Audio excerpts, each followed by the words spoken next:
Bonjour à toutes et à tous. On est ravis de vous avoir avec nous aujourd'hui pour ce webinaire consacré à l'ODD 14. Et on est d'autant plus ravis de constater que le sujet suscite un grand intérêt de notre communauté, puisque, comme vous le savez, le webinaire était complet quelques jours après l'envoi de l'invitation. Donc c'est une très bonne chose que autant de personnes puissent s'intéresser à cet ODD 14. Donc avant de laisser la parole à nos intervenants d'aujourd'hui, je vais commencer par vous rappeler quelques détails techniques pour le bon déroulé du webinaire. Donc tous les micros sont coupés pour la qualité d'écoute et j'invite les participants qui se sont connectés avec leur téléphone à couper le micro également.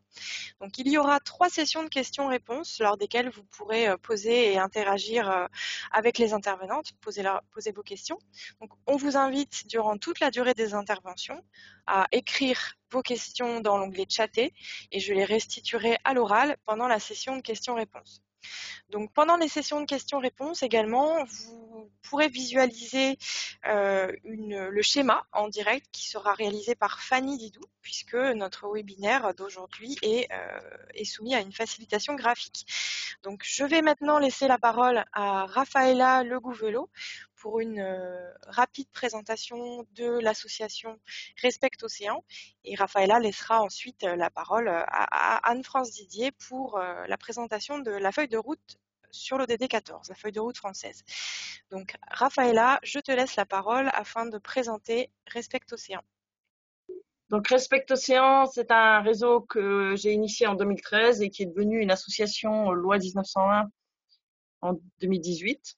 Et aujourd'hui, nous sommes heureux de vous partager que notre association regroupe des acteurs, des entreprises engagées pour un développement économique durable en faveur de la protection et de la préservation de l'océan, des littoraux et de leurs écosystèmes. Les membres de notre réseau déploient des solutions, des innovations, des actions en ce sens.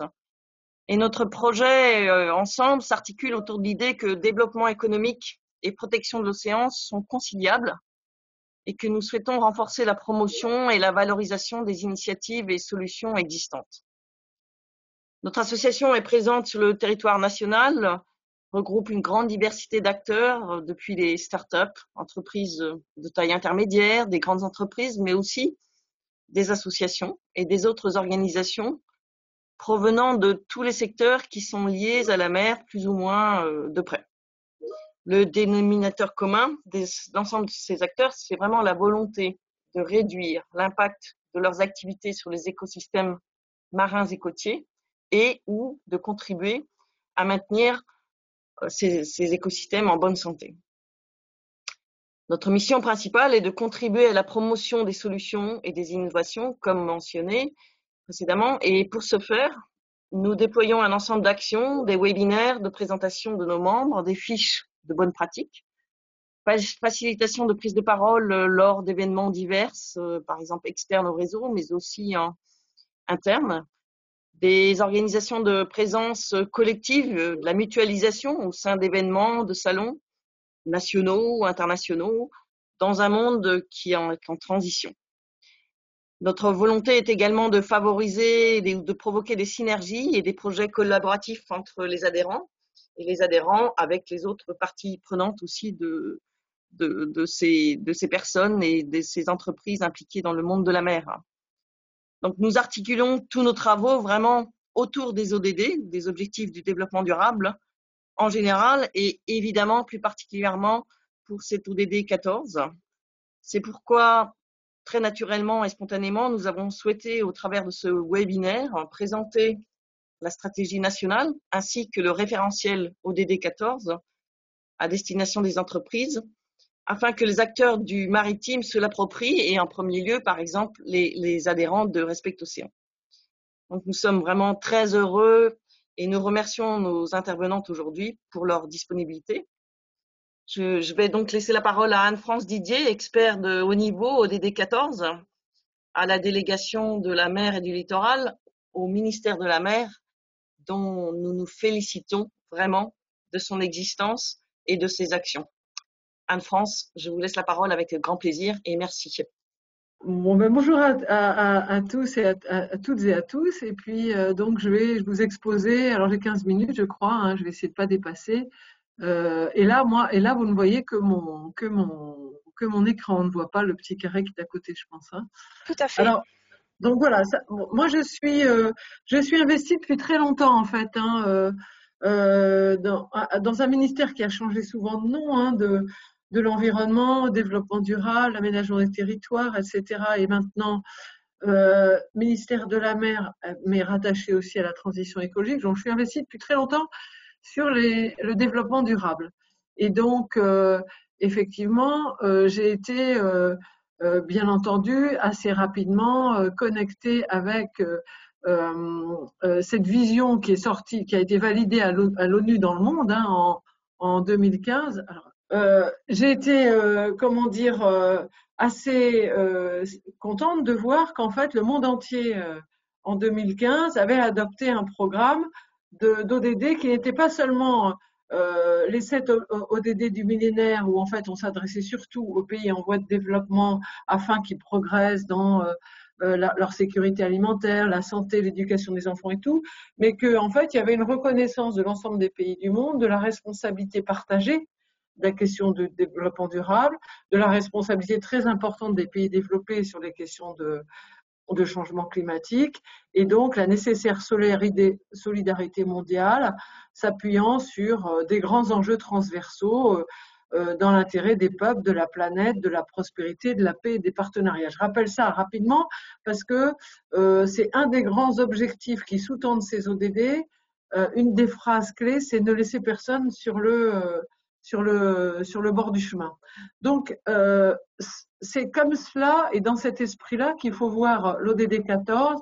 Vous voyez ici, excusez-moi, j'ai pas réussi à avoir une photo nette de ce dessin, de cette rosace, mais sans avoir besoin de lire les intitulés, en fait, on pourrait représenter de la même manière chaque ODD au milieu de tous les autres, parce que chacun des ODD est interconnecté aux autres. Nous savons, par exemple, l'ODD 14, celui qui concerne les océans et les zones côtières et littorales, eh bien, que nous ne pourrons pas atteindre des objectifs de réduction des pollutions si on ne travaille pas sur les rejets,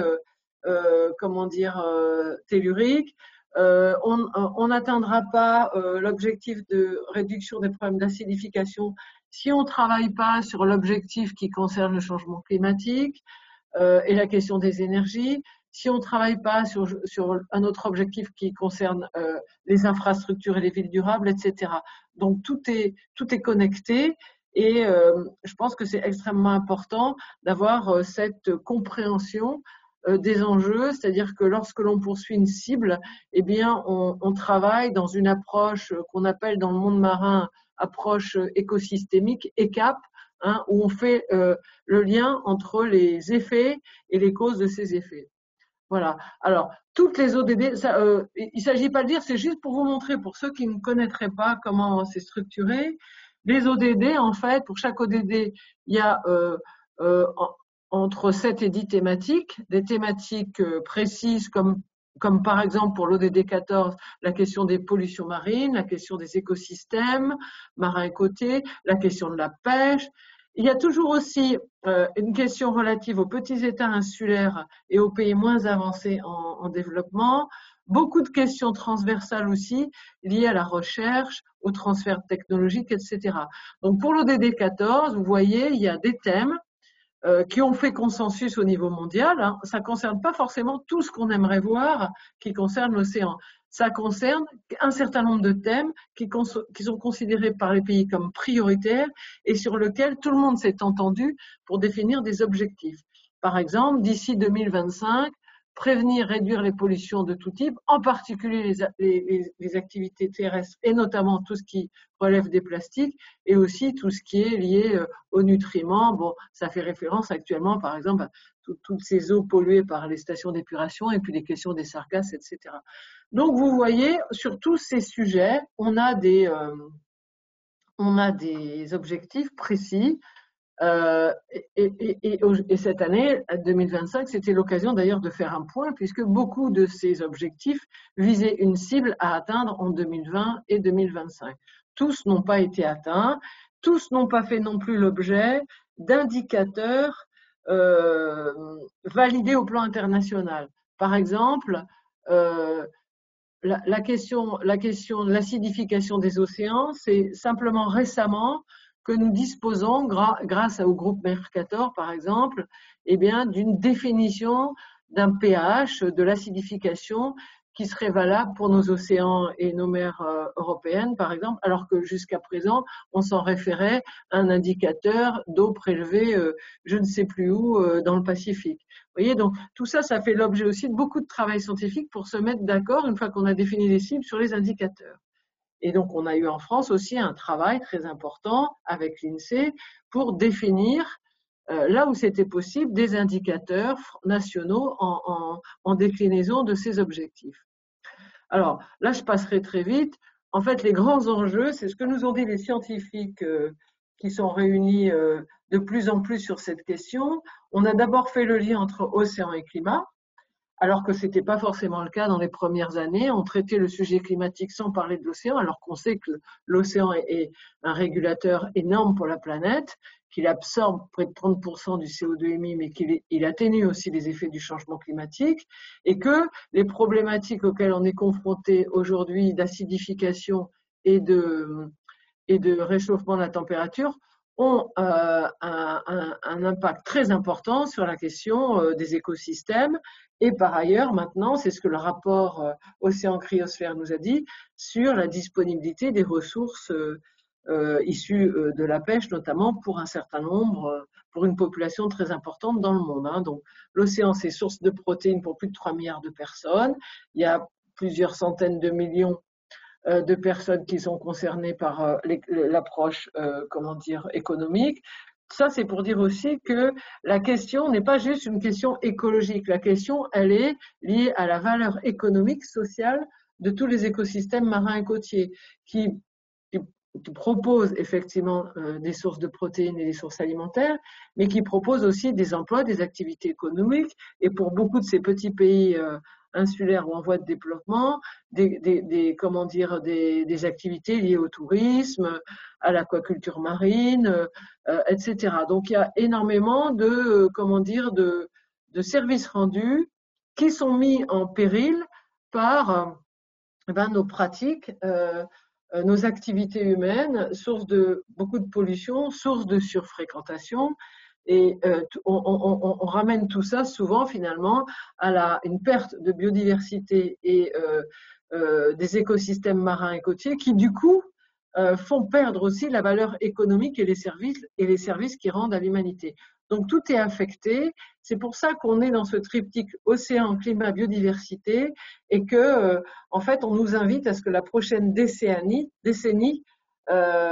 soit celle des sciences océaniques, la décennie 2021-2030.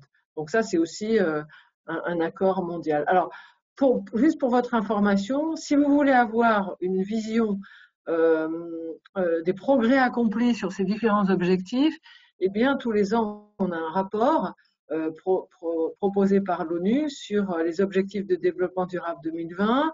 Et en gros, ce qu'on voit aujourd'hui, c'est que, un petit clin d'œil, c'est un peu tragique de dire que finalement, le Covid-19 qui a réduit de façon drastique la circulation mondiale, les transports maritimes, les échanges de marchandises et les activités humaines a considérablement réduit les pressions sur les écosystèmes, notamment la question touristique. Et on a vu effectivement qu'il y avait là peut-être quelque chose de récupération des océans, mais bien évidemment, ça n'est pas durable parce que peu de gens souhaitent qu'on reste évidemment dans cette situation dramatique. Alors, ce qu'on voit qui progresse, c'est que chaque fois qu'on prend des précautions ou on désigne des aires marines protégées de grande ampleur, plus elles sont grandes, plus elles ont d'effets, et qu'on se donne les moyens de leur gestion, eh bien, on voit effectivement des progrès significatifs en matière de biodiversité. Donc ça, c'est quelque chose qui est indéniable, et c'est pour ça que un des objectifs de l'ODD 14 au plan mondial, que la France prône et pousse, c'est non pas seulement d'atteindre 10% des aires, des zones économiques exclusives en aires marines protégées, c'est d'essayer d'en atteindre 30%, y compris en eau profonde, en ayant au moins 10% de réserves quasiment intégrales. puisqu'on sait, on a maintenant fait la démonstration de la grande efficacité de ces réserves intégrales, qui bien sûr ne doivent pas occuper 100% de la surface océanique, mais qui, en occupant une petite partie, peuvent déjà rendre de grands services. Alors, on sait aussi, point positif, que 97 pays ont signé des accords de l'état du port, qui sont des accords relatifs notamment à la pêche, à l'état des navires, etc. Et ça, c'est assez positif. Bon, l'inconvénient, c'est que la question climatique ne bouge pas, que l'acidification des océans continue, et que ça représente une menace très importante, notamment sur tous les animaux à coquilles, hein, bien sûr, hein, puisque ça les attaque, et donc aussi à des déséquilibres très importants dans l'ensemble de la chaîne trophique. Donc ça, c'est un vrai sujet qui est complexe et qui suppose, et qui peut-être est entendu à différents niveaux, puisque au niveau de l'OMI maintenant, on voit bien que, alors que ça a été très long, on sent une évolution et un grand progrès dans les objectifs, par exemple pour le transport maritime. C'est un exemple. Hein. Voilà. Alors, le sujet préoccupant, c'est celui de la sécurité alimentaire. Ça, c'est une des conclusions du rapport Océan Cryosphère, avec des endroits où les stocks de poissons sont à des niveaux très bas. Une de nos préoccupations, qui nous concerne de très près, notamment, c'est la mer Méditerranée. Alors la France, bien sûr, elle est concernée par tous ces enjeux de l'ODD 14 parce qu'on a un territoire de zone économique exclusive de 11 millions de kilomètres carrés, ce qui nous donne effectivement un potentiel d'influence très important, mais aussi une très forte responsabilité, évidemment. Et donc on est très engagé dans cette question de l'ODD 14. Je pense qu'on est un des seuls pays à avoir une vraie feuille de route qui a été validée en comité interministériel de la mer, et donc que va porter le nouveau ministère de la mer, donc qui est né cet été, et qui a donc dans ses attributions effectivement clairement la question de construire une stratégie d'influence au niveau maritime mondial, sur laquelle nous travaillons actuellement, puisqu'il s'agit d'embarquer aussi tous nos diplomates, tous nos territoires d'outre-mer. Nous sommes membres de 6 conventions de mer régionales sur 18 dans le monde. Donc, nous avons des lieux d'influence possibles pour faire changer les choses, pour déployer des bonnes pratiques, un peu comme ce que vous faites dans votre ce que fait Respect Océan, mais à l'échelle politique et internationale. Donc, l'objectif de ce ministère, c'est bien sûr tout ce qui concerne aussi la planification maritime. Donc, pour ceux qui ne connaissent pas, c'est les stratégies de façade où nous essayons d'avoir des documents stratégiques qui permettent de concilier les activités maritimes et côtières avec le bon état écologique de l'océan. Donc, ça se décline de différentes manières dans chaque façade, dans nos bassins d'outre-mer. Je reviendrai là-dessus si vous le souhaitez. Dans le giron, il y a bien sûr tout ce qui concerne les affaires maritimes.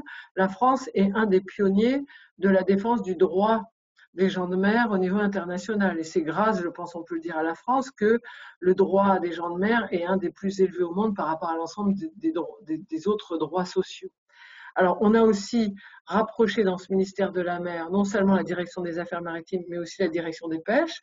Nous sommes maintenant dans le même ministère, et nous devons prochainement faire valoir une feuille de route sur le tourisme maritime et littoral qui va s'inscrire dans un travail engagé depuis cet été par le secrétariat d'État au tourisme durable qui est investi de tout ça. Voilà. Alors, la France, comme je vous le disais, elle est engagée de façon très ambitieuse au niveau international. On est très proactif au niveau de l'OMI. On a fait un rapportage au niveau du forum politique de haut niveau des ODD à New York. On participe aux conférences ODD et on va faire en sorte que notre ministre de la Mer y soit présente et qu'on renforce les engagements de la France. Bien sûr, on est de longue date très investi avec la plateforme Océan Climat, notamment sur tout ce qui est convention climat, convention biodiversité, convention des mers régionales. Moi-même, je suis représentant de la France à la Commission méditerranéenne de développement durable dans le cadre de la Convention de Barcelone. On a fait un travail assez important, je pense aussi, dans une autre direction du MTE pour soutenir la décennie des sciences océaniques et participer à la feuille de route des scientifiques. La France, pas mal de scientifiques qui sont également très proactifs, qui l'ont été dans le rapport du GIEC consacré au climat et aussi au dernier rapport Océan et Cryosphère. Voilà. Donc, au plan national, notre feuille de route ODD14, elle a été validée en CIMER en associant les ONG, des scientifiques, d'autres acteurs ministériels. Vous y étiez aussi d'ailleurs, hein, Respect Océan, et nous l'avons mise à niveau, actualisée en 2020. Et depuis, nous avons engagé, si vous voulez, un levier qui est la construction d'un collectif qu'on a intitulé Génération Mer, parce que Génération Océan était déjà pris, le mot était déjà pris, et qui se veut aussi très proactif en matière de déploiement des actions de sensibilisation vers le grand public, vers les scolaires, avec l'ambition de, comment on pourrait dire, sensibiliser toute une génération aux enjeux de la mer. Et puis, je laisserai la parole pour la suite.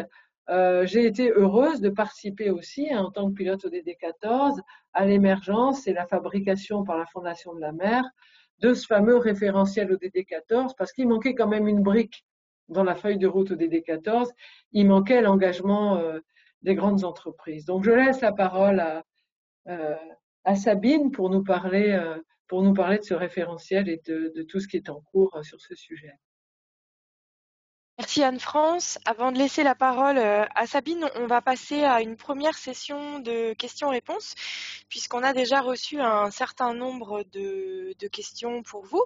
Donc je rappelle aux participants que vous pouvez poser vos questions donc, pour Anne-France sur cette première partie de notre webinaire d'aujourd'hui. Et pendant ce temps-là, je bascule donc sur la facilitation graphique, puisque comme je le précisais au début de notre webinaire, nos webinaires sont facilités graphiquement par Fanny Didou qui nous accompagne sur ce programme et qui est en train de dessiner une synthèse de nos propos d'aujourd'hui qui sera ensuite partagée largement. Donc Anne-France, on a reçu un certain nombre de questions déjà pour vous. Est-ce que, je vais passer à la première question, est-ce qu'on a une idée? Est-ce qu'il y a eu une évaluation des effets de la réduction des activités humaines sur l'océan pendant la crise sanitaire et le confinement? Alors, honnêtement, je n'ai pas la réponse à cette question.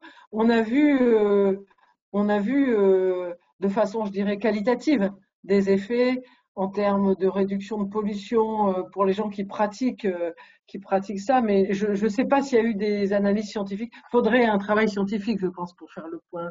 Ou bien que certaines fédérations de gens de mer ou des gens qui ont des activités puissent nous le dire, mais enfin, moi, je n'ai pas d'informations là-dessus. On le sait globalement, mais vous voyez, c'est pas mesuré, je pense. D'accord, merci. On a une autre question. Donc, quels sont les leviers et les stratégies pour passer de l'analyse et de la connaissance à l'action politique concrète? L'action politique concrète, ça consiste notamment à ce que un certain nombre d'engagements soient pris pour faire évoluer les choses. Par exemple, si je parle de l'OMI, je vous donne un exemple très simple. Hein. Il y a un sujet, une pollution émergente qui est le bruit sous-marin, qui a émergé ces dernières années. On n'imaginait pas jusqu'à présent à quel point le bruit sous-marin pouvait être impactant pour la biodiversité marine et perturber complètement tous les modes de communication, de reproduction, etc., notamment pour les cétacés qui ont besoin d'échanger, qui communiquent en émettant des bruits, etc. Donc on m'a demandé de m'occuper de ça. Je me suis rendu compte qu'en fait, il y avait énormément de gens, des scientifiques qui travaillaient là-dessus. Il y avait le groupe naval sur les navires, mais on n'arrivait pas encore à ce que, à l'OMI, eh bien, ce sujet soit abordé. C'est-à-dire, pour le moment, ça avait été laissé de côté. Et donc, comment on fait? Moi, j'ai souhaité, avec l'ensemble des personnes investies sur ce sujet, dans les différents ministères, à l'OFB, avec Naval Group, en allant identifier à peu près toutes les startups ou les scientifiques qui travaillaient en France et en Navarre là-dessus, on a formé une communauté on a fait ça cette année-là. Hein. Et notre objectif, c'est clairement de produire des éléments de langage et une connaissance qu'on puisse aller porter devant l'OMI, argumenter pour faire avancer le travail et que petit à petit, la réglementation pour une réduction du bruit sous-marin, émerge et qu'on puisse jouer d'influence, si vous voulez, sur les autres pays pour faire avancer cette chose-là. Donc on a embarqué aussi les armateurs, etc. bien sûr. Hein, et on s'est rendu compte qu'en fait plein de gens travaillent sur le sujet. Il y a des biologistes qui travaillent sur les impacts, mais il y a aussi sur les animaux. Il y a même des gens qui travaillent sur les impacts du bruit sous-marin sur la coquille Saint-Jacques et la perte de rendement. Donc elle est évaluée à 30% pour les pêcheurs. Enfin, vous voyez, il y a plein de gens qui bossent, mais on ne le sait pas. Donc l'objectif, c'est de rassembler tout ça, indépendamment des positions qu'on pourrait avoir, de vouloir protéger un tel ou un tel. C'est plutôt de faire converger. Tout le monde se met d'accord sur un objectif qui est, bien entendu, que on veut pas impacter à ce point-là les cétacés. On veut réduire les impacts du bruit sous-marin. Et il y a plein de moyens de le faire, techniques, en allant moins vite, etc. Donc on met tout ça en commun, les impacts, les solutions, les bonnes idées, et on va essayer de faire rayonner la communauté française sur ce sujet et que son action à l'international aboutisse à des réglementations contraignantes pour tous les navires et aussi à terme peut-être pour toutes les activités qui génèrent du bruit sous-marin dans l'eau. Voilà un exemple concret, celui qui me vient à l'esprit. Mais c'est long et ça suppose quand même un travail de fond avec l'ensemble des acteurs, de respecter l'ensemble des points de vue et de trouver, comment dire, un consensus sur un objectif entre guillemets ODD un peu, comment dire, de valeur sur lequel tout le monde converge. Merci beaucoup. On va passer à la question suivante qui est écrite comme cela. Donc, dans les territoires insulaires, il existe plusieurs petites AMP qui sont séparées dans l'espace. Est-ce qu'on pourrait imaginer de les regrouper afin de créer une super AMP, par exemple, ou alors est-ce que le travail en réseau est suffisant entre ces AMP? Ben, alors moi, je suis pas une spécialiste. Il faudrait interroger Joachim Claudet, qui est le spécialiste français du sujet. Moi, j'ai cru comprendre dans un dernier webinaire je pense que vous aviez organisé, me semble-t-il, que quand même, plus les AMP, c'est déjà bien d'avoir des petites AMP, notamment dans toutes ces, parce qu'elles ont un rôle aussi de sensibilisation. Elles peuvent avoir aussi un rôle de nurserie. Enfin, elles ont des tas d'effets qu'on ne mesure pas réellement, mais je pense qu'elles ont comment dire, un impact malgré tout. Et j'ai cru comprendre que le fait de les faire s'agrandir et donc de les interconnecter, voire de les relier, bah forcément, ça peut avoir plus d'effets. Après, ça est une question aussi de gouvernance locale et de savoir si l'ensemble des acteurs qui sont aux manœuvres sur chacune de ces AMP va trouver un intérêt au regroupement et il peut y avoir différents degrés dans la connectivité de ces AMP. Donc, ça peut pas faire de mal, mais bon, là, je pense c'est avant tout aussi, un travail de longue haleine des acteurs locaux qui vont porter ça. Merci Si on beaucoup. parle, si on parle de petites AMP insulaires, hein, je ne parle pas des grandes AMP qui sont le résultat de négociations à l'international. On ne parle pas de la même chose là, hein, si j'ai bien compris la question. Oui, tout à fait. Comment est-ce qu'on définit une zone essentielle? Une zone essentielle. Alors oui, c'est la question telle qu'elle a été posée. Donc peut-être qu'on peut demander à la personne qui l'a posée de reformuler. Et en attendant, on va passer à une autre question. Il y a l'un de nos participants d'aujourd'hui qui aimerait en savoir un peu plus sur l'organisation du ministère de la Mer. Pour l'instant, c'est vrai qu'il n'y a pas beaucoup d'informations sur le site qui est en création. Quels sont les effectifs aujourd'hui du ministère de la Mer? Quels sont les différents départements? Honnêtement, Ouais. je ne peux pas vous répondre. D'accord. Je me suis pas. C'est très nouveau pour nous aussi. Moi, là, il faudrait questionner des gens qui sont, dans les services administratifs. Moi, je suis vraiment très ciblée sur océan et pas vraiment sur la gestion administrative du ministère. On peut D'accord. trouver et on vous renseignera si vous voulez, mais On essaiera de c'est pas trouver du la tout réponse à mon. cette question et de la Voilà, communiquer à la personne qui l'a posée, voilà. effectivement. Donc la personne qui a posé la question sur la zone essentielle n'a pas encore reformulé. Donc comme l'heure passe, je vous propose, il y a encore pas mal de questions, mais je vous propose maintenant qu'on passe à la deuxième intervention, donc de Sabine Roux-Bézieux, qui va nous présenter le référentiel, donc ODD 14 pour les entreprises. Donc je vais maintenant lui passer la main pour la désigner présentatrice. Donc merci Anne-France en tout cas pour l'intervention et pour avoir répondu aux questions, aux quelques questions des intervenants. Donc Sabine, je vous laisse maintenant présenter donc le référentiel ODD 14. Bonjour à tous, merci beaucoup Respect Océan, Raphaëlla, Aurélie d'organiser ce webinaire. Merci aux nombreuses personnes qui se sont inscrites. Je vais faire comme Anne-France, je vais enlever la vidéo pour la partie présentation et je la remettrai tout à l'heure. Donc le référentiel Océan ODD 14, c'est un outil pour aider les entreprises pour leur donner un outil pour évaluer leur impact sur l'océan, réduire leur impact sur l'océan et pouvoir communiquer sur la manière dont elles s'y prennent. Alors, j'ai un quart d'heure pour vous dire 2 mots sur la Fondation de la mer, vous expliquer pourquoi et comment il faut mobiliser les entreprises en faveur de l'océan, vous présenter le référentiel océan, donner quelques témoignages d'utilisateurs, même si l'une d'entre elles parlera après moi, et puis répondre à vos questions. La Fondation de la mer, c'est une fondation qui a été créée à l'issue du Grenelle de la mer, c'était une des décisions du Grenelle de la mer, avec la volonté d'avoir une approche globale des enjeux liés à la mer et la conviction que l'océan a un impact sur chacun de nous et chacun de nous a un impact sur l'océan.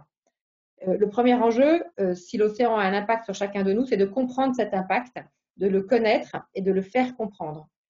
Pour comprendre l'impact, évidemment, besoin de soutien à la recherche. C'est pour la raison pour laquelle nous donnons des bourses de recherche à des doctorants. Pour faire connaître l'impact sur l'océan, l'impact que l'océan a sur nous, il est indispensable d'aller éduquer. C'est la raison pour laquelle nous travaillons depuis la création de la Fondation avec l'Éducation nationale et toute une série de dispositifs de kits pédagogiques. Et puis pour s'assurer que chacun comprenne qu'il a un impact sur l'océan et chacun agisse sur l'océan, nous avons développé une série de programmes qui permettent de réduire l'impact sur l'océan ou de réparer les dommages. Parmi ces programmes, le programme Un geste pour la mer qui lutte contre les pollutions sur le littoral et en mer, et puis le programme SOS Corail avec l'IFRECOR. Aujourd'hui, nous sommes là pour parler des entreprises. Les entreprises ont le même enjeu, un enjeu de compréhension, d'évaluation de leur impact sur l'océan, et c'est là l'objectif du référentiel, et puis un objectif d'engagement, d'action pour réduire leur impact, et c'est ce que nous faisons en accompagnant les entreprises. Alors, nous avons la conviction que les entreprises, si elles sont en grande partie responsables de la mauvaise santé actuelle de l'océan, elles peuvent aussi avoir un impact positif pour améliorer la santé de l'océan avec une série d'étapes qui consistent d'abord évidemment à réduire leur impact, puis envisager d'avoir un impact positif. Les ODD sont le cadre idéal pour permettre d'agir. Juste pour rappeler et compléter ce que disait Anne-France Didier tout à l'heure, l'OCDE a évalué que si nous voulons atteindre l'objectif des ODD à l'horizon 2030, il faudrait que les entreprises contribuent annuellement 2500 milliards de dollars pour agir concrètement.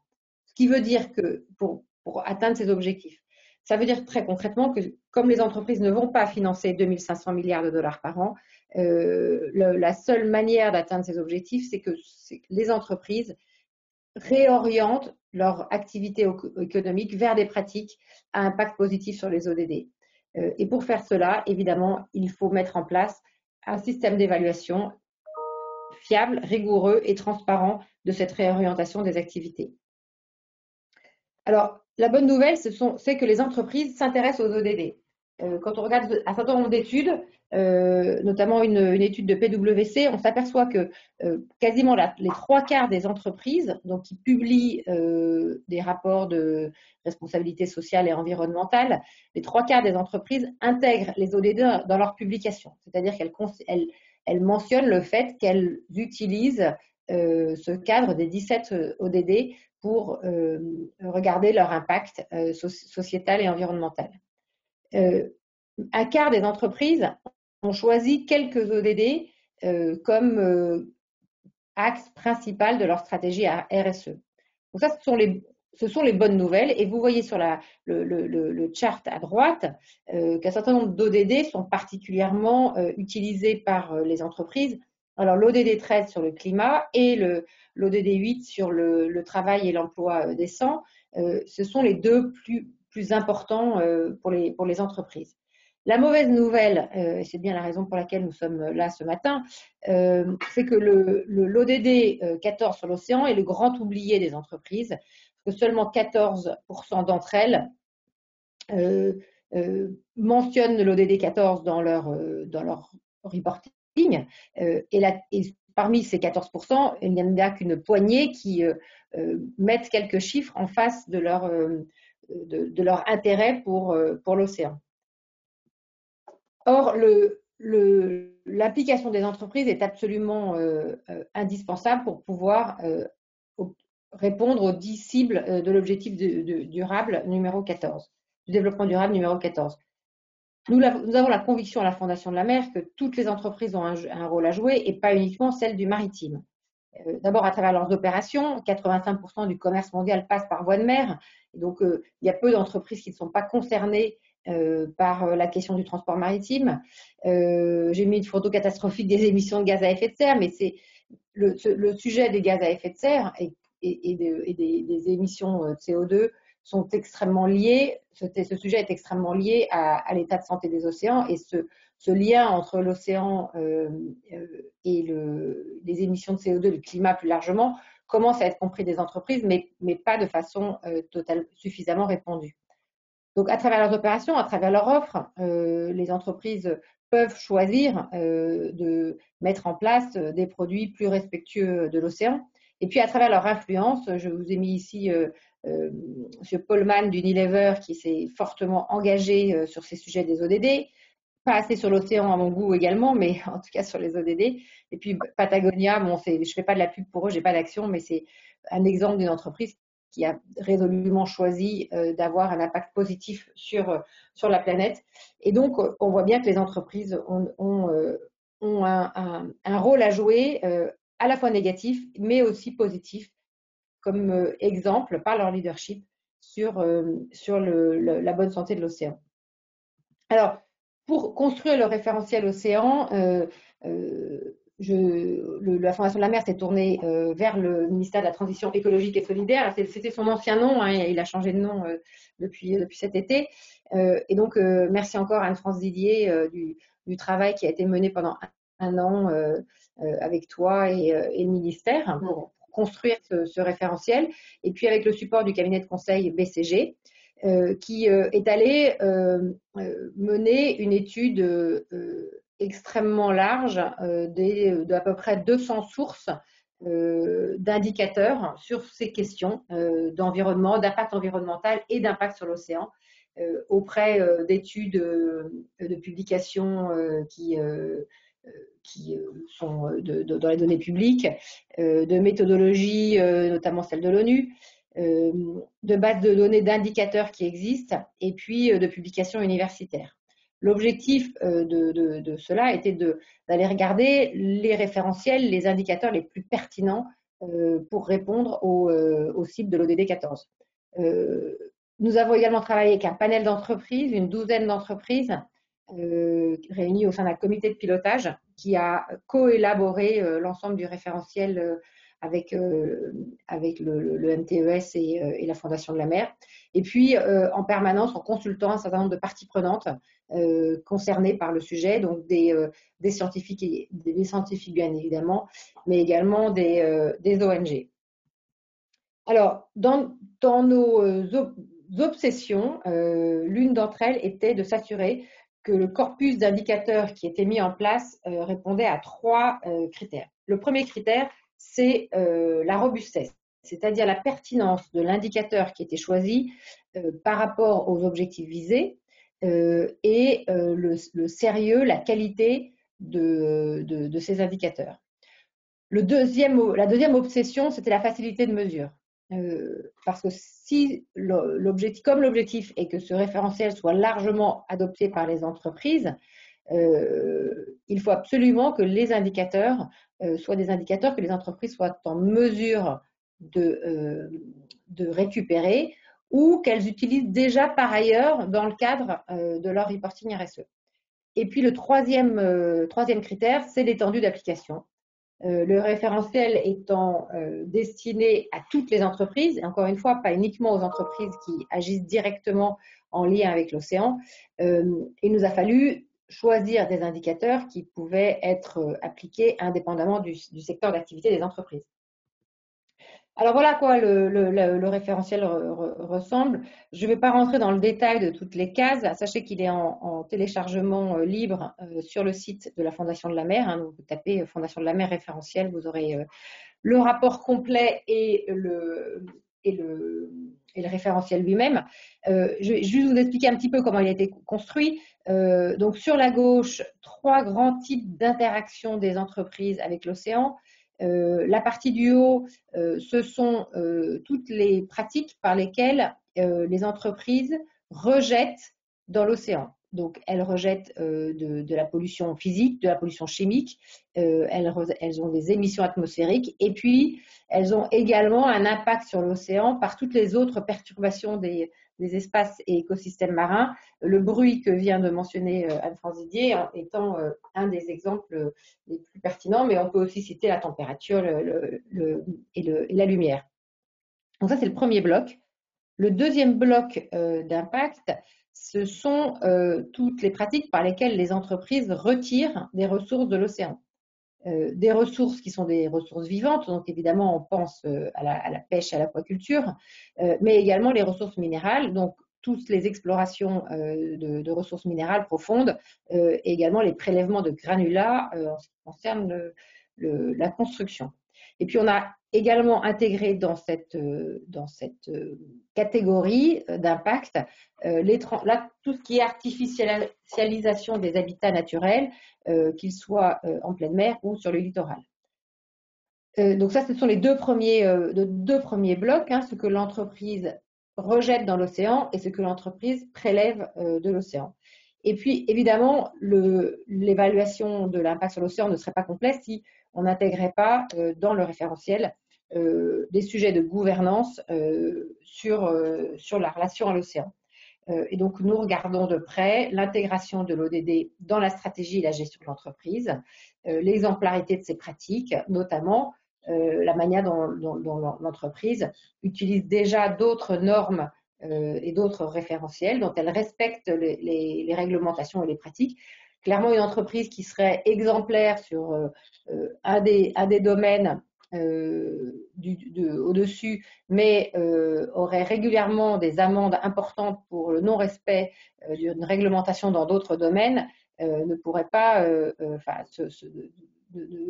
s'exempter d'une mauvaise évaluation globale de son impact sur l'océan. Et puis le dernier point sur ces sujets de gouvernance, c'est la manière dont l'entreprise joue son rôle de sensibilisation et de contribution à la protection et la restauration des écosystèmes marins, du littoral ou de pleine mer. Donc le mécénat que les entreprises peuvent mettre en œuvre, la manière dont elles sensibilisent leurs collaborateurs et elles contribuent plus largement à la sensibilisation des populations des pays dans lesquels elles opèrent aux enjeux sur l'océan. Donc vous voyez la manière dont ça a été construit. Pour chaque type d'impact, avec notre comité scientifique et le comité d'entreprise, nous avons évalué ou mis en place une vision qui était le monde idéal dans lequel on souhaiterait évoluer. Et puis pour chacun, nous avons préciser les types de catégories d'impact et puis ensuite définit des indicateurs pour mesurer l'impact sur chacune de ces catégories.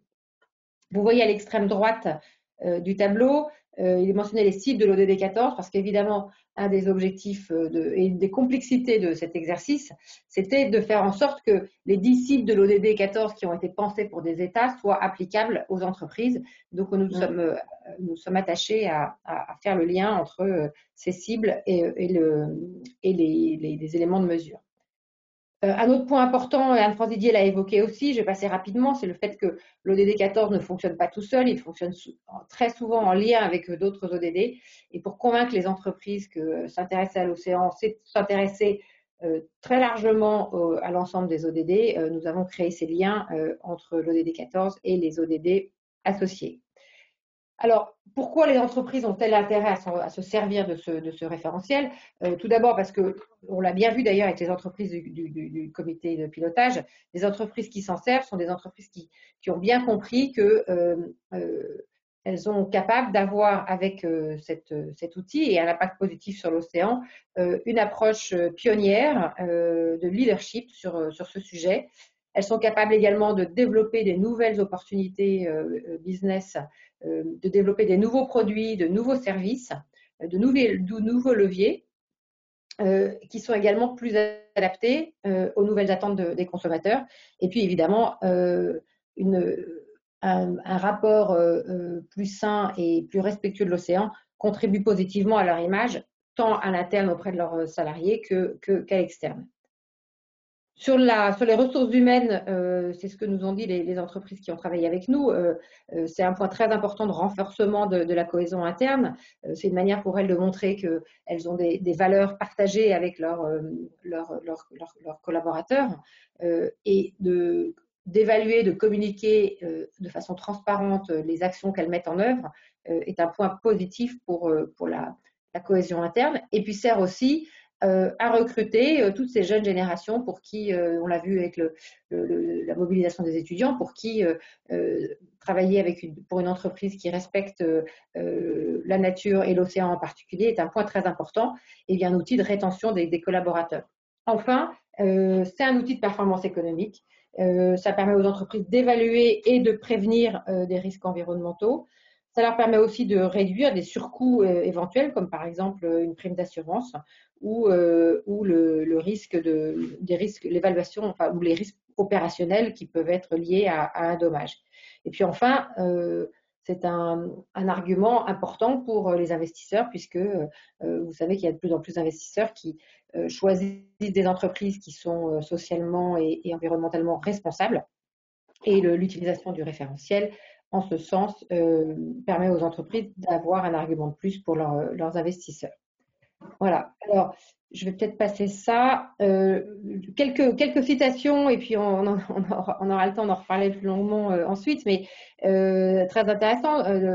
La directrice de la RSE chez Engie qui nous dit que ça leur a permis d'établir un plan d'action et puis de prendre en compte l'enjeu maritime au sein du groupe Engie qui est déjà très en avance, hein, comme d'ailleurs toutes les entreprises du comité de pilotage, mais a pu faire un pas de plus.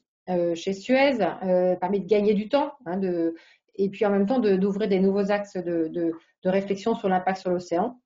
Et puis enfin, chez Pierre et Vacances, c'est très intéressant parce qu'ils considèrent que le référentiel de l'océan est un outil opérationnel. Donc c'est un outil de gestion au quotidien pour qualifier l'impact, ajuster l'action et un outil de communication interne pour mobiliser l'ensemble des collaborateurs sur ces sujets-là. Voilà, j'ai été un peu rapide sur la fin pour respecter le temps et puis vous laisser poser vos questions. Merci beaucoup Sabine. Donc c'était vraiment une présentation très intéressante et qui a déjà suscité pas mal de questions parmi nos intervenants d'aujourd'hui. Donc avant de commencer la deuxième session de questions et réponses, comme pour notre première session, je vais maintenant basculer sur la facilitation graphique. Le dessin a probablement dû avancer et vous allez pouvoir voir l'avancée en direct. Donc je vais maintenant donc passer aux questions pour vous, Sabine. Donc, il y a pas mal d'intérêt. Hein. Donc, aujourd'hui, donc cet outil, il a été testé sur des entreprises, des grandes entreprises qui ont une obligation de reporting. Comment est-ce que les plus petites entreprises peuvent s'approprier cet outil-là aujourd'hui, donc celles qui n'ont pas d'obligation de reporting, comment nous, Respect Océan, on peut aider nos adhérents à s'approprier cet outil-là et à les sensibiliser à l'intégration justement de ces indicateurs dans leurs activités. Bon, c'est une très bonne question et clairement, je vous ai donné des exemples de très grandes entreprises, mais c'est un outil qui est appréhensible par par des très petites entreprises. Je vais vous donner un exemple, c'est Nausicaa, qui est un des plus grands centres aquatiques, aquariums d'Europe. Nausicaa, donc son directeur a choisi, et toute l'équipe a choisi le référentiel océan comme cadre d'ensemble de leur reporting RSE. Eux, ils se sont dit finalement, nous, on travaille et on vit pour et grâce à l'océan. Et donc, ils ont considéré que cet outil leur permettrait de concentrer toute leur communication RSE. Nausicaa, c'est une PME, c'est pas un énorme groupe international.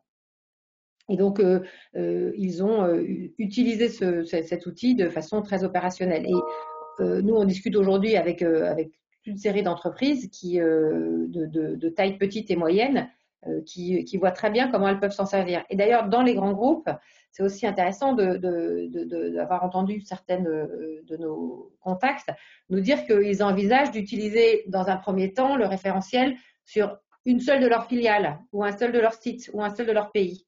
Et donc, c'est vraiment un outil qui est versatile et qui peut être à la fois appliqué sur un très grand groupe qui a des obligations de reporting ou sur une PME pour qui l'enjeu est vraiment important. Ah oui, là. Ensuite, comment est-ce que Respect Océan? Écoutez, vous pouvez télécharger le référentiel. Et nous avons une équipe au sein de la Fondation. Alors, nous allons lancer d'ici la fin de l'année une plateforme web qui aujourd'hui est en cours de développement et qui comprendra, outre le référentiel qui est disponible déjà aujourd'hui, toute une documentation plus technique qui permettra à ceux qui souhaitent accompagner des entreprises ou aux entreprises elles-mêmes d'aller regarder, par exemple, la source de chacun des indicateurs. Parce que chacun des indicateurs s'appuie le plus souvent sur un référentiel existant, ça peut être les Science-Based Targets ou les GRI, et la plateforme web qui est en cours de développement vous donnera toutes ces informations. D'accord, donc on ne manquera pas de notre côté d'aller regarder ça de près. Autre question, comment voyez-vous le déploiement de ce référentiel à l'international? Est-ce qu'il y a une validation par des instances hors de la France prévues? Enfin voilà, quel est l'avenir de ce référentiel au niveau international? Alors, c'est une excellente question qui nous a d'ailleurs interpellés dès le début. Je ne sais pas si vous avez vu, mais on est allé discuter avec l'OCDE et on parle. Le référentiel a été lancé d'ailleurs en octobre dernier à la conférence Our Ocean par Brune Poisson. Il devait être annoncé de façon publique et large lors du congrès de l'IUCN qui a été annulé à 2 reprises. Donc pour nous, c'est un outil qui est une première mondiale. Hein, à notre connaissance, je pense qu'Anne-France Didier confortera mon point. À notre connaissance, il n'y a pas d'autres référentiels qui existent de ce type dans le monde. Nous travaillons avec le ministère de la Mer à faire en sorte que ce référentiel puisse devenir lui-même une référence au niveau européen et ensuite être déployé et porté par l'Europe de façon beaucoup plus large. Donc, il a évidemment une ambition mondiale. Et donc, en travaillant avec le ministère et l'Europe d'une part, et puis également avec les investisseurs, parce que les investisseurs n'ont pas de frontières dans le choix de leurs investisseurs, nous avons l'intention que ce référentiel devienne un référentiel non pas franco-français, mais bien international. Et d'ailleurs disponible en anglais sur le site. D'accord, ok. Bah, on essaiera de mettre les deux liens dans le compte rendu. Donc une autre question, parmi nos participants d'aujourd'hui, on a un représentant de la région Bretagne qui d'ailleurs est notre premier soutien, hein. Voilà, la région, on n'existerait pas aujourd'hui sans leur soutien. Donc est-ce qu'il est envisagé de décliner le référentiel pour les collectivités? Parce que il serait intéressé pour justement avoir une version déclinable. Voilà. C'est aussi une excellente question. On avait commencé à regarder la déclinaison sur les collectivités. Faute de temps et de moyens, on l'a pas fait. Mais si la région Bretagne souhaite être pionnière, comme les entreprises du comité de pilotage ont été, avec quelques collectivités, parce que ce qui est intéressant, c'est comme pour les entreprises, de travailler sans doute au niveau région, département et puis collectivité locale. Nous, on est très demandeurs, et d'ailleurs, c'est un point qui a déjà été évoqué dans nos différentes réunions. Donc, à votre disposition, n'hésitez pas. Merci beaucoup. On a énormément de questions, donc le sujet passionne notre auditoire d'aujourd'hui. On n'aura malheureusement pas le temps de tous les poser. On va encore en poser quelques-unes. Est-ce que ce référentiel pourra donner lieu à un label? C'est pas impossible. On travaille aussi dessus avec à la fois notre comité d'entreprise et notre comité de pilotage composé d'entreprises et le comité scientifique et technique, parce que l'ambition, c'est évidemment d'accompagner les entreprises dans dans leurs améliorations et dans leurs progrès. Et donc, c'est pas impossible qu'on complète le référentiel par une démarche de label. Mais on fera un prochain webinaire avec vous dès que la décision et le lancement est organisé. Très bien, on sera là. Est-ce que les entreprises qui vont intégrer donc du coup ces indicateurs, les indicateurs de votre référentiel, est-ce qu'il est également prévu qu'il y ait des aides, des subventions? D'ailleurs, ça rejoint un peu une autre question qui a été posée, donc qui était plutôt à destination d'Anne France sur les aides économiques. Est-ce qu'il y a des aides économiques spécifiques redirigées vers la protection de l'océan? Donc peut-être que vous pouvez répondre toutes les deux à cette question. Alors, j'ignore, je ne suis pas capable de répondre. Moi, ma conviction, c'est que les entreprises ont tout à gagner à diminuer leur impact sur l'océan. Elles ont tout à gagner, c'est ce que j'ai essayé d'expliquer tout à l'heure, parce qu'elles vont développer des produits plus innovants et différenciants. Elles vont être plus attractives pour leurs collaborateurs et permettre de mieux les retenir. Elles vont être plus attractives pour leurs clients, parce qu'on voit bien que les nouvelles générations sont de plus en plus demandeuses de produits à impact nul, voire positif. Et donc, cette démarche vertueuse envers l'océan va bénéficier aux entreprises. Alors évidemment, c'est pas immédiat, ça nécessite un investissement initial, mais pour nous, cela permet aux entreprises d'avoir des avantages concurrentiels importants. Et donc, si c'est pas l'État qui verse de l'argent, en tout cas, les entreprises font un investissement qui est utile pour elles et pour toutes les parties prenantes, donc leurs salariés, leurs clients, leurs fournisseurs. Merci. Anne-France, est-ce que vous voulez répondre justement à cette question sur les aides qui pourraient être attribuées aux projets et aux entreprises qui ont des projets en lien avec la protection de l'océan? Alors, il n'est pas traditionnellement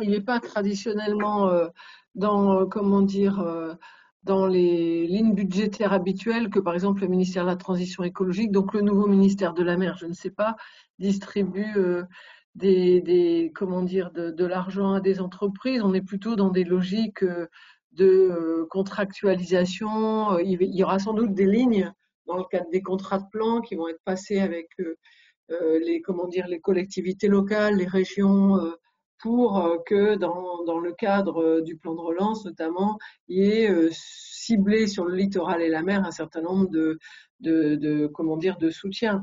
Il y a quelques aides dans le secteur de la pêche pour certaines constructions de navires, pour des choses comme ça, qui sont habituellement données, mais si vous voulez, Là, moi, je connais pas les montants de tout ça. D'abord parce que c'est pas trop mon domaine, et parce que, à mon avis, c'est plutôt dans le cadre des start-upers, des pays, dans le cadre du plan d'investissement d'avenir et dans le cadre de ces contrats de plan qu'on verse de l'argent. Le ministère de la Transition écologique et le ministère de la Mer, jusqu'à présent, étaient plutôt ciblés sur des actions plutôt institutionnelles, de création d'AMP, de soutenir des parcs marins, c'est-à-dire plutôt des institutions et des ONG en charge de la transition écologique que des entreprises proprement parlées.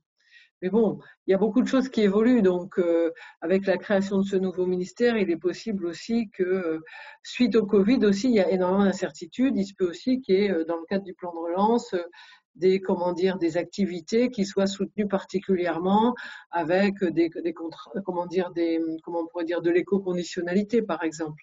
Donc tout ça, ça se discute actuellement. Rien n'est, arbitré.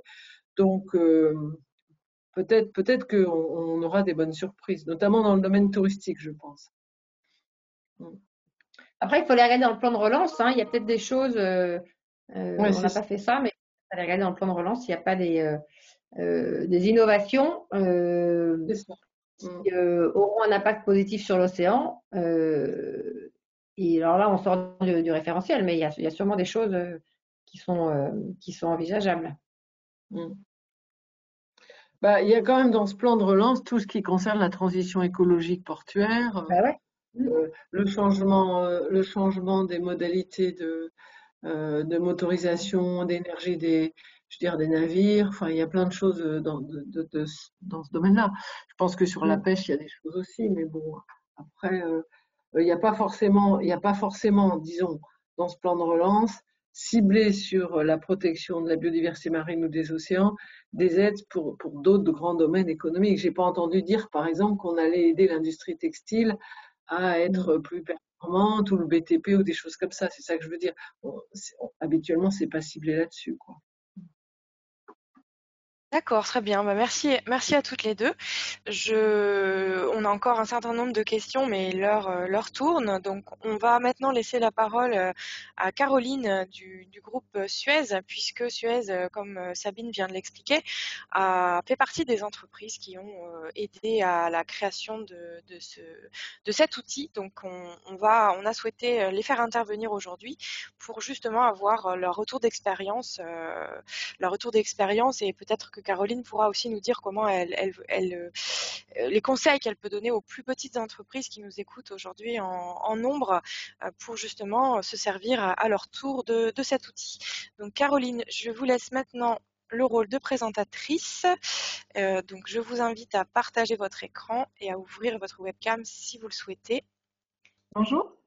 Voilà, donc c'est à vous. Je vais faire comme Très bien. Je vais faire comme les intervenantes qui m'ont précédée. Je vais couper la vidéo le temps que je fasse la présentation, puis je la remettrai au moment des questions-réponses pour plus de convivialité.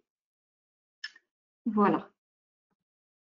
Donc effectivement, comme Sabine l'a dit tout à l'heure, Suez a fait partie des entreprises qui ont participé à la construction de ce pilote. Alors c'est vrai que ce sujet océan, effectivement, peut paraître, par contre, faire défiler, est-ce que... Pour faire défiler vos diapositives, il vous suffit de cliquer à nouveau sur votre présentation et ensuite de les faire défiler normalement. Voilà. C'est bon, parfait. C'est vrai que ce sujet océan, finalement, a été identifié assez tôt dans notre démarche d'entreprise, parce qu'effectivement, on est un groupe qui opère dans des services à l'environnement et qui plus est dans des services relatifs à la distribution de l'eau, à la gestion de l'assainissement et à la gestion des déchets. Et donc, finalement, intrinsèquement, nos activités sont clairement liées au fonctionnement des écosystèmes et au capital naturel, qu'il s'agisse de l'eau, de la terre ou du sol. Donc, finalement, assez naturellement, on va dire, de par la nature de nos métiers, nous avons intégré dans notre stratégie d'entreprise les enjeux de préservation de la biodiversité, qu'elle soit terrestre, aquatique ou marine. Et donc, cela s'est traduit dans un premier temps par la mise en place d'un certain nombre de partenariats, notamment scientifiques, puisque aussi, que ce soit Anne-France ou Sabine l'ont rappelé, la question de l'océan, si effectivement on conçoit bien que c'est un sujet qui est intrinsèquement lié aux activités économiques des entreprises, puisque de toute manière, la question de la préservation et de la pollution finalement de l'océan provient majoritairement de la terre, hein, quand on sait que 80% de la pollution des mers provient de la terre via les fleuves ou par ruissellement. Donc on voit bien en quoi nos activités sont contributrices à la préservation ou au contraire à la pollution des mers. Mais effectivement, c'est un milieu qui est assez complexe à analyser et sur lequel on a besoin d'avoir de la matière scientifique pour mieux comprendre les impacts que nos activités ont dessus. Et donc, on s'est engagé dès 2015 dans ce cadre-là à travers la signature d'un partenariat avec la Commission océanographique de l'UNESCO, qui a été suivi par le lancement d'une initiative interne au groupe en matière de collecte des déchets sur les plages et les rivières, ne serait-ce que pour être un petit peu exemplaire par rapport à la nature de nos activités, et qui s'est suivi dans les années qui ont suivi par la mise en place d'un certain nombre de partenariats avec des expéditions scientifiques comme Expédition Med, 7e continent ou Time for Ocean, et également avec des partenaires alors aussi bien associatifs que d'autres industriels notamment qui ont identifié leurs interactions dues à leurs activités économiques sur la mer, à travers notamment donc l'intégration du groupe Suez dans l'Alliance to End Plastic Waste, qui s'est constituée ces dernières années avec 26 autres grands groupes et qui donc a pour objectif de lutter contre la pollution de la mer par les plastiques. Donc très, très naturellement, cet enjeu s'est vu intégré au cœur de notre feuille de route développement durable actuel 2017-2021 à travers un engagement dédié à la protection de l'océan et à la santé de l'environnement, assorti d'objectifs datés, quantifiés, chiffrés, notamment relatifs au déploiement d'approches intégrées et collaboratives, donc aux déchets notamment, visant à réduire les rejets des plastiques en mer et à travers également l'apport de solutions à nos clients vis-à-vis de ces problématiques de pollution des mers, notamment via la mise à disposition de solutions de traitement des microplastiques avant leur rejet en mer. Donc cette question de l'océan, elle est vraiment un axe central de nos engagements en développement durable. Et aujourd'hui, avec la nouvelle stratégie d'entreprise Shaping Suez 2030 qui a été mise en place à l'arrivée de notre directeur général actuel, donc Bertrand Camus, c'était en 2019, qui a pour vocation à construire un environnement durable maintenant. Cette question de la préservation du capital naturel de manière globale, elle a vraiment été intégrée au cœur de notre stratégie d'entreprise.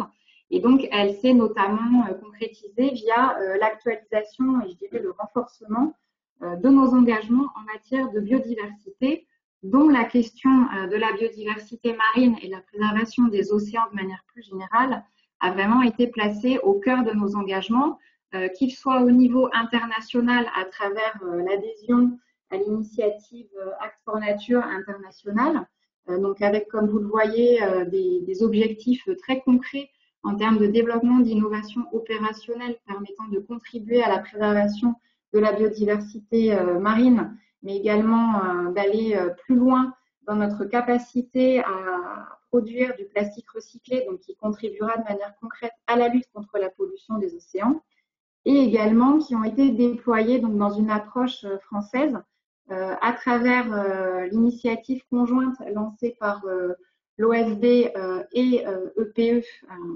l'an dernier, donc entreprise engagée pour la nature, donc / Act for Nature France, qui vise donc à engager les entreprises du secteur privé autour de 10 principes communs, d'ailleurs qui rappellent bien cette question absolument centrale de la biodiversité, y compris marine, en lien direct avec ces questions de changement climatique et la mise en place d'un plan d'action individuel à l'entreprise qui, là aussi, a clairement intégré en son cœur des engagements liés à la préservation des milieux aquatiques qu'ils soient d'eau douce ou d'eau marine. Aujourd'hui, cette question de l'océan, elle est également complètement incarnée à travers notre raison d'être qui a été adoptée donc en mai dernier et qui vise notamment à préserver et à restaurer le capital naturel et ainsi l'avenir de la biodiversité donc sur mer comme sur terre et qui se décline à travers deux engagements très concrets à l'horizon 2030 donc qui sont la réduction des émissions de gaz à effet de serre émis par le groupe, qui sont de l'ordre de 45% à l'horizon 2030, en ligne avec la trajectoire 1,5 degré et un objectif de neutralité carbone à l'horizon 2050, et également la mise en place de solutions donc 100% durables à l'horizon 2030 avec un impact positif sur l'eau, la terre et l'air dans ce cadre. Donc aujourd'hui, on voit bien finalement que les entreprises, que ce soit Suez ou bien sûr les autres entreprises, notamment qui ont participé au référentiel, elles ont vraiment une capacité d'action et des leviers d'action très concrets en lien avec leurs activités, en termes tout d'abord bien sûr de gestion de leurs impacts liés à leurs activités opérationnelles. Et ce qui implique également de pouvoir avoir des outils permettant d'évaluer la nature de ces impacts et leurs modalités. Et du coup, ça nous fera une transition vers pourquoi nous avons rejoint aussi ce pilote sur le référentiel ODD 14.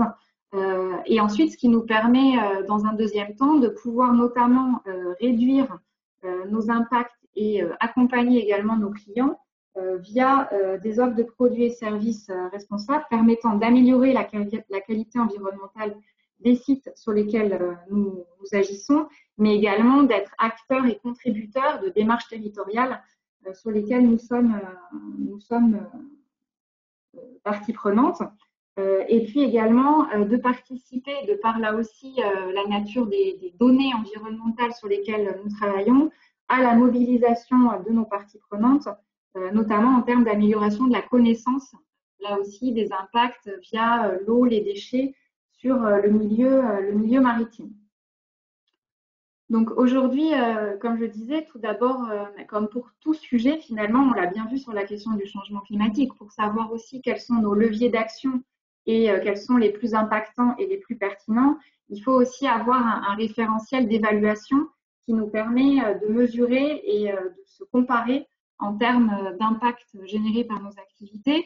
Et donc, de ce point de vue-là, c'est bien aussi ce que le référentiel ODD 14 développé par la Fondation de la mer permet. Et c'était vraiment le point de départ de notre engagement dans ce référentiel, que par ailleurs nous intégrions à travers notamment notre reporting intégré, à travers une sélection restreinte d'indicateurs. Donc aujourd'hui, quand on a fait l'exercice de pouvoir s'appliquer à nous-mêmes ce référentiel, on a pu constater effectivement une couverture globalement holistique des impacts qu'on avait pu identifier. Aujourd'hui, pour vous donner des chiffres très concrets sur les 44 indicateurs qui constituent le référentiel, on en a la moitié qui sont directement suivis, soit à l'échelle majoritairement du groupe, soit sur certains de nos sites, avec effectivement le fait que ce référentiel, il a pour vocation de s'appliquer à tout secteur d'activité, d'être commun. Donc bien évidemment, on a un certain nombre d'indicateurs aujourd'hui qui ne nous sont pas applicables puisqu'ils ne concernent pas nos activités. Mais globalement, ça nous a bien permis aussi d'avoir voilà, une cartographie, une image assez complète des différents impacts que nous pouvions générer et notamment de pouvoir effectivement identifier soit des pistes d'amélioration sur la couverture de nos indicateurs que nous aurions sur certains sites, mais pas forcément à l'échelle du groupe, et puis également d'identifier certains enjeux que nous n'avions peut-être pas complètement identifiés comme étant pertinents pour nous, notamment tous ceux qui ont trait finalement aux nuisances liées au bruit, à la lumière. Anne-France en parlait, ce qui nous a amené d'ailleurs à intégrer dans les nouveaux engagements que nous avons pris sur périmètre de la France, au sein de Act for Nature France, un engagement qui est lié justement à la réduction de la pollution lumineuse de nos installations, qu'elles soient en littoral mais aussi terrestre, pour contribuer finalement à cette trame noire des territoires sur lesquels nous sommes acteurs. Donc, comme ça a été mentionné tout à l'heure, ce référentiel, je pense qu'il a vraiment un double apport. Tout d'abord, effectivement, de pouvoir un petit peu identifier et voir son degré de maturité par rapport à un certain nombre d'impacts que nos activités génèrent.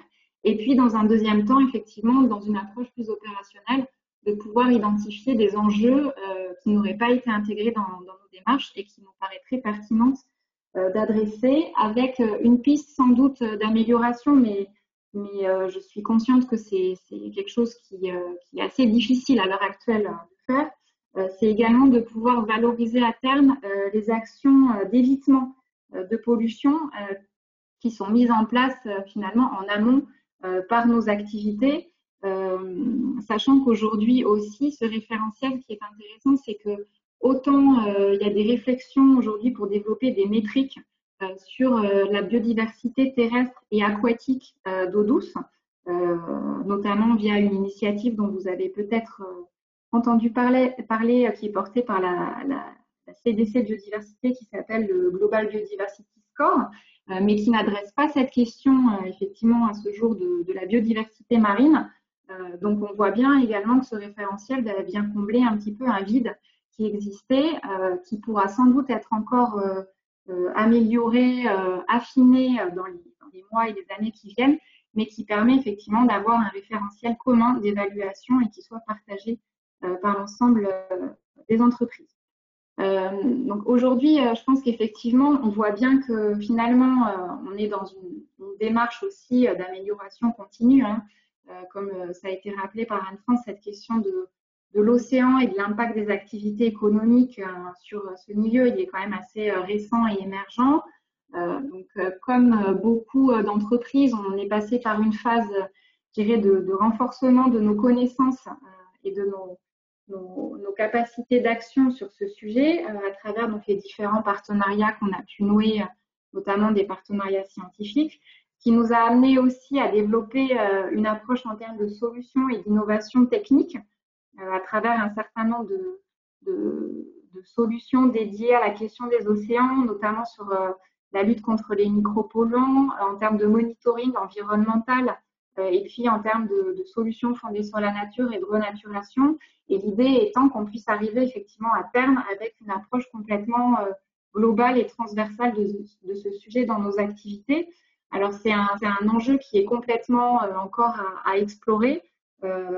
C'était évoqué tout à l'heure de par aussi la nature de nos activités. On essaye d'être contributeurs aussi aux enjeux des territoires sur lesquels nous sommes acteurs, notamment des territoires littoraux sur lesquels nous sommes acteurs, avec la mise en place d'un certain nombre de solutions qui permettent de contribuer assez concrètement à la revalorisation de la qualité environnementale.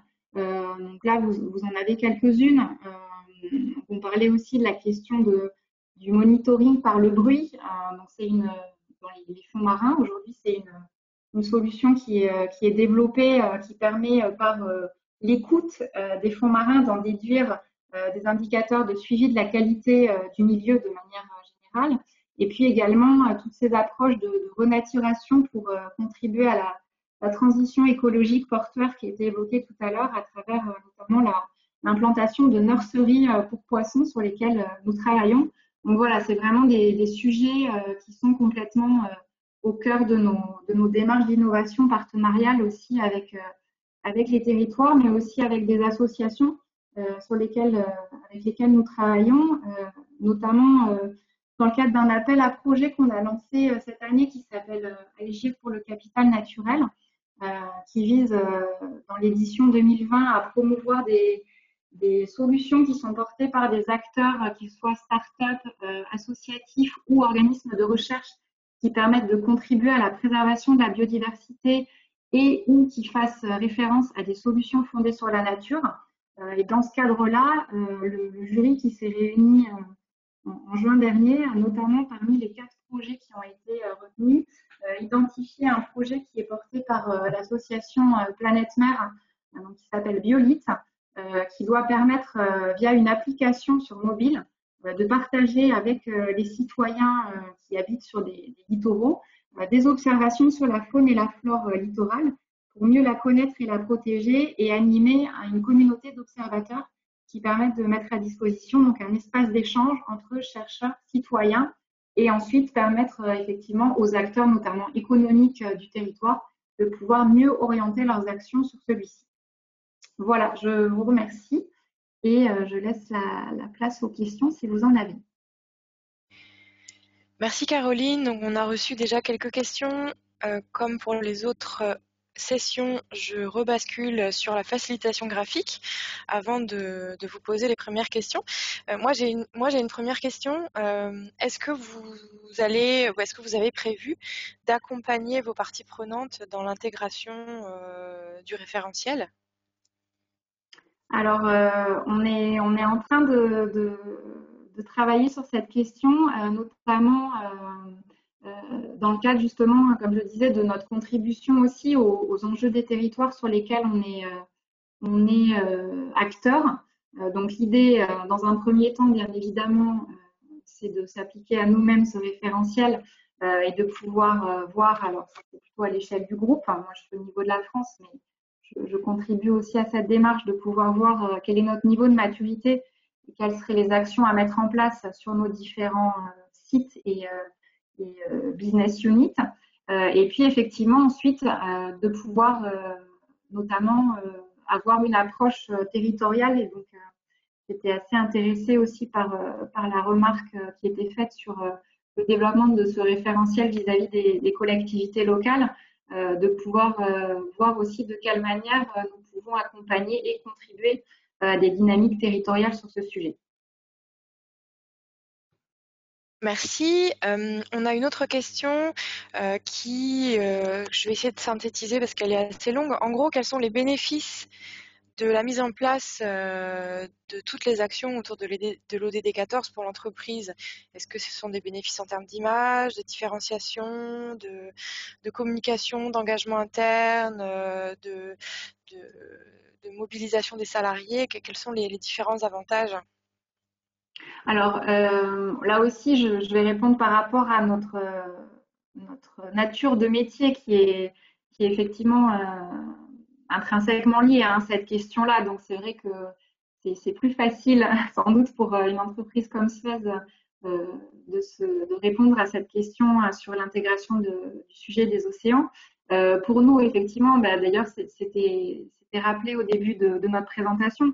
Clairement, c'était un sujet qui était vraiment complètement lié à la nature de nos métiers et donc en termes effectivement d'innovation, de différenciation, c'était important aussi de pouvoir, mesurer nos impacts, de pouvoir proposer des solutions qui répondent aux attentes de nos clients sur cette question, qu'ils soient industriels ou collectivités locales.